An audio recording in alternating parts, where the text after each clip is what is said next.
Good morning, boys. Here I am back from the Laynosis website, truebluehealer.com. This is Steve in Sydney.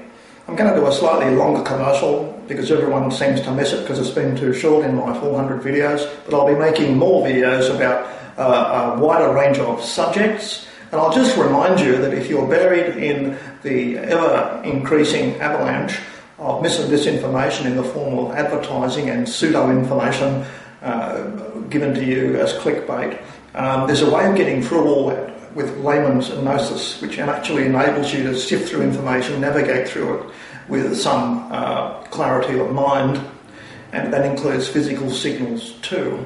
So that's layman's gnosis at truebluehealer.com. It takes only 20 minutes and there's immediate physical evidence that something's changed, and well, it's just something you have to do. It's no use talking about it and no use reading books about it. So check it out for yourself, and then I'll start. That's the commercial. You'll get accustomed to fast forwarding through this, I'm quite certain. But it's good to be back on video again, and I'll just tell you now what we're going to talk about in this next video series. We're going to be talking about some exciting positive things, and you don't get much positive information, do you, from your media? You get nothing but doom and gloom even from the internet. The more you know about the invasion of Europe, the worse it gets. Just rising crime rates everywhere, that sort of thing. And you go, how's it going to end? How's it going to finish? Can we ever wake up from our foolishness?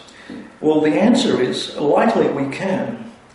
And there's a couple of exciting things that have come out of the electric universe, which are just flowering now. They're being put into video format by none other than the glorious leader of the electric universe, Wal Thornhill.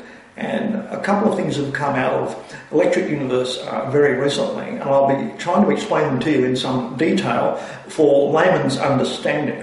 It's okay, it's easy for electrically minded people such as engineers, technicians and electricians, but if you're an average sort of person, it can seem quite baffling.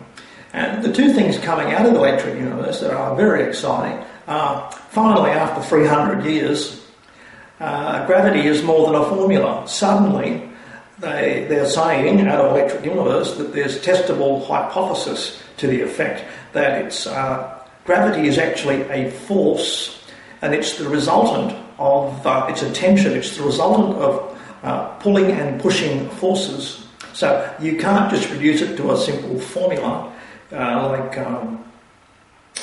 the mass of two planets multiplied together divided by the distance between them. That's not good enough. That just isn't good enough to understand gravity. And Newton admitted that he didn't have a clue what gravity really was. And just to give you a clue as to the paradigm shift required, gravity does have a propagation time. It's virtually instantaneous, but its speed has been calculated at approximately 1 billion times the speed of light. Now that is a paradigm changing number which should get some people's attention. It should shock people to realise that light speed is actually very slow by universe standards. Okay, so I'll be talking about that with backup from electric universe, and I'll be giving you references and things to read and stuff like that. But I'll give you a layman's take on it in some future videos. The other thing that's come out of the electric universe at about the same time is a wonderful surprise, and most surprising to the very scientists doing it, because what they're finding out is they're investigating whether the sun really is a nuclear furnace. Originally the sun was thought to be just boiling, bubbling gas in Victorian times, and then it was thought to be atomic bombs exploding continuously, and then when the hydrogen bomb was invented, it was assumed that the sun must be a lot of hydrogen bombs going off concurrently, simultaneously, ad infinitum. Well, all we're really doing there is applying the most ferocious technology we can think of to explain the sun's behaviour, and it turns out it probably isn't a thermonuclear reactor. It is not hydrogen bombs going off. There's numerous reasons why it isn't, and they are detailed in electric universe reports. There's a long list.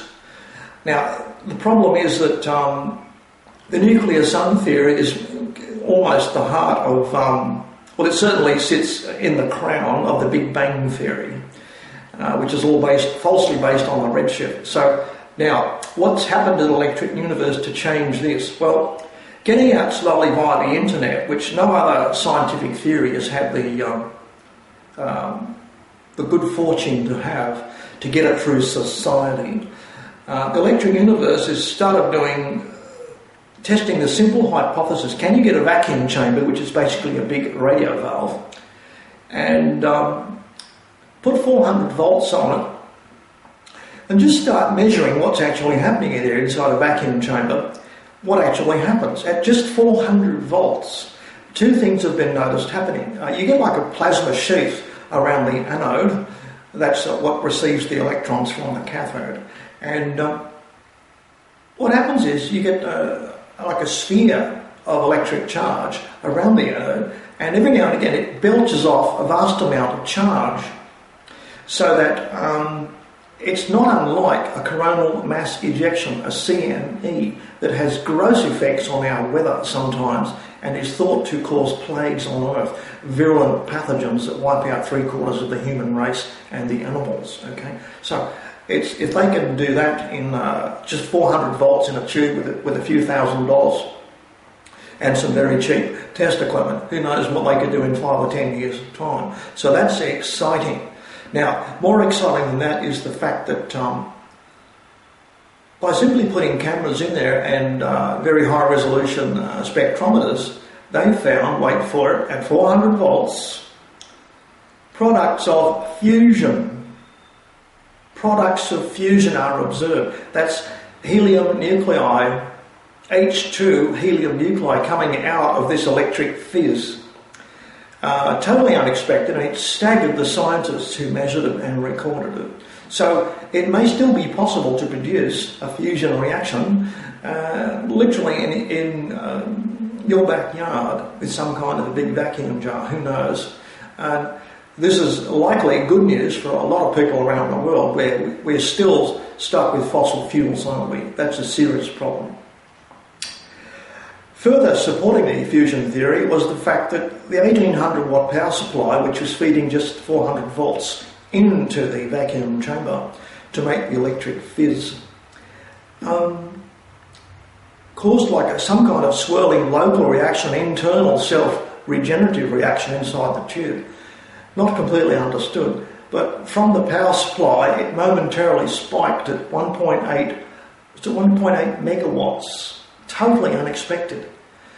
Kilowatts became megawatts, only probably for a few microseconds, but that's how radar works, you know.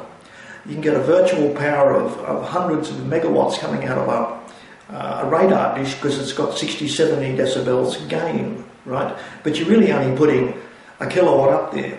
So the same thing happens with the power supply. I imagine that would have tripped the breaker in the power supply if it's set to 1800 watts. There's only so much current allowed to flow. But the vacuum tube did this all by itself, momentarily pulled megawatts of power from the power supply and probably shut it down. Okay, so that's a very positive. That could be a self-sustaining reaction at the beginning. It's just too exciting to speculate. I hope it is something like that. But the scientists doing it are overjoyed about this. Okay, so it's much better news than what you're currently reading in the MSM. And why haven't you read about this in the MSM? Because they're all doing the Big Bang Theory as usual. Other subjects I'll be talking about will include the invasion of Europe, which is carefully engineered for geopolitical reasons, just like the invasion of Syria is engineered for geopolitical reasons. And you're talking about political correctness and the left-wing bleeding heart, people who want to turn Europe into a third world Mad Max world. Basically, they seem to want to take Europe down to the Mad Max level by importing tens of millions of people from all over the planet to ruin what all the much maligned white males just spent 500 years building. Okay, I'll be talking about that a fair bit.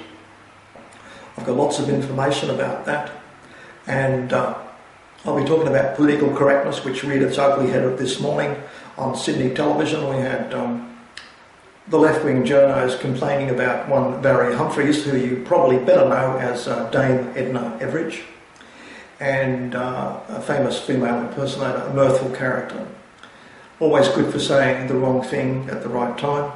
And he's actually agreed with Germaine Greer, and they both agree that Caitlyn Jenner, the Olympic athlete who became a woman, or so he thinks he is still just a mutilated man.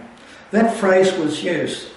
With all its directness and ugliness, it was used, and it's perpetually upset the politically correct people who are permanently outraged, and they're outraged ready in 40-gallon drums to dump it on anyone who dares to use firm language and call a spade a spade. Well, political correctness is a problem. It's how we get into so many mistakes.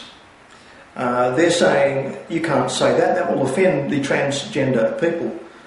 Well, in my entire life, I've only ever met one transgender person, and I didn't stay too long with that person because it was impossible to talk to them. So I don't know why 23 million Australians should change the way they think, the way they operate, the way they speak, and alter their language and forms of address to suit what might only be 50 Australians. It's outrageous. But that's what the politically correct people are demanding. And I'll have a lot more to say about that in this coming series of videos.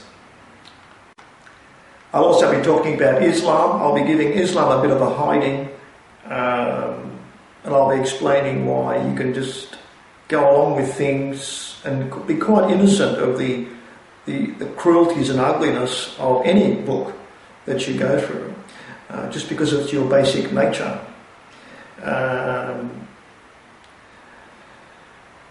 It's kind of a very big subject, but I'll start off by talking about the UK BBC documentary Into the Origins of Islam, where they got a noted historian who's famous for doing discussions and studies on the Roman Empire, the Persian Empire. He's written some damn good books about that, and he spent some time spending a lot of time in the Middle East looking for the origins of Islam. And it turns out, he said, his phrase, it's a big black hole. There is no evidence for the origin of Islam. It started 60, 70 years after Muhammad allegedly died in 632. So he talks about that. And of course, the show had to be pulled off the BBC because it offended Muslims in England. Well, that's a problem we're going to have to learn to live with. And I think maybe they need educating, and there'll be a little bit of a campaign about that here in the next video series, starting with this one. So, it's good to see all you guys back. I've had a few people asking where are the videos, when are they starting. This is the first one, more coming, and I've just about got my house finished, so I'm back online, and I've got a nice new laptop which processes videos better than ever. So, welcome back to all you guys, and let's hear from you all. I'll be flicking this video to a few of you people, and see how we go. If you want to bring up any point, we can talk about it, give me links, stuff like that. We can make our own little news service. Possibly make some better news than all the doom and gloom that we have in our normal mainstream media. Don't you get weary of reading about stabbings and car crashes and drownings and, and all that stuff? It's terrible, isn't it? Anyway, Steve here, over and out.